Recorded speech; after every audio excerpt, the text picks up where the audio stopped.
Hello listeners and viewers, my name is Danique Golleman and I am a second year HR student at the University of Applied Sciences in Amsterdam. And as you can read from the title, today I will give you some tips and tricks on how to stay relevant on the labor market.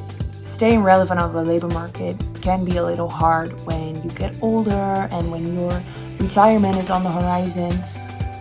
Some men and women who pass the age of 50 can be a little dejected when taking a few job interviews in vain after losing their job, which is sadly extra common these days due to obvious reasons. Sounds familiar?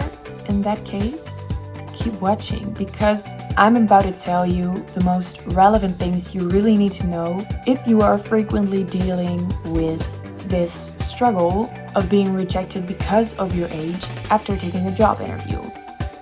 Because you are still relevant on the labor market. So obviously I don't know which industry you are active in, but what I do know is that you do have a benefit that younger people don't have. And that is you are rich in experiences. So let's just dive into it. I got 3 steps for you today, or 3 tips. I got 3 tips for you today. The first tip is just, first of all, try to invest some time in staying updated, read some articles on the internet, or take a subscription on a magazine about your job market. So because this way you can show the interviewer or recruiter that you know what is happening nowadays and you know what the trends are, because companies value people who know which trends are relevant nowadays. So my second tip is create a personal brand, because you can use it when you are applying for a new job. Making a personal brand may sound a little complicated, but there are a few simple steps you can take to make a good one. So the first step is to ask yourself some questions like, what do I value? What makes me unique? Just write everything down that pops up in your mind. There's no wrong answer in this step.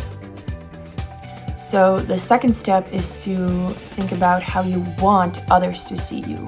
So if you know how you want to be seen, then you can work on making people actually see you that way. And it is also really important to consider a specialty. So like, on which subject do you want people to think of you immediately?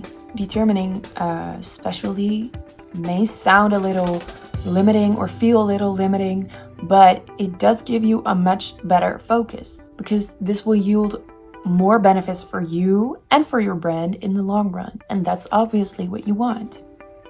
Step 3 is to describe your personal brand. By now, you have a lot of information about yourself, about how you want others to see you. So at this point, it is really important to convert this information into a short and active sentence that appeals to you and motivates you time after time. So you do not necessarily have to share this phrase with your friends or family or other people, but the phrase can help you focus on your own brand and work from there. So a few examples can be like, reliable Rick achieves quick results, or friendly Felicia works accurately with numbers, like so. So you can actually compare it to something like a mantra while meditating. So the last step in making your own personal brand is to simply talk the talk, walk the walk, just do what you say. So this way you can use the word of mouth. That way your brand will spread and your reputation will spread, and obviously that is what you want. And also, don't forget to stay sharp. Keep asking yourself, what do I value? Does it change with time? So just keep developing and strengthen your brand, and simply just create a valuable reputation for yourself. So that's it on making your own personal brand. I hope you got it.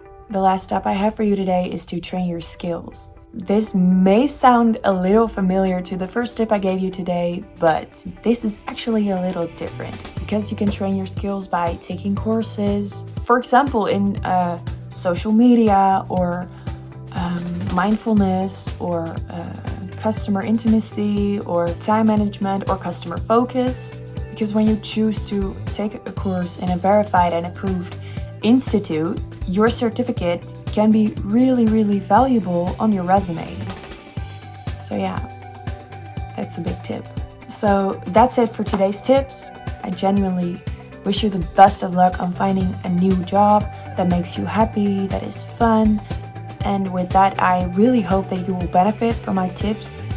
And thank you so much for watching this video.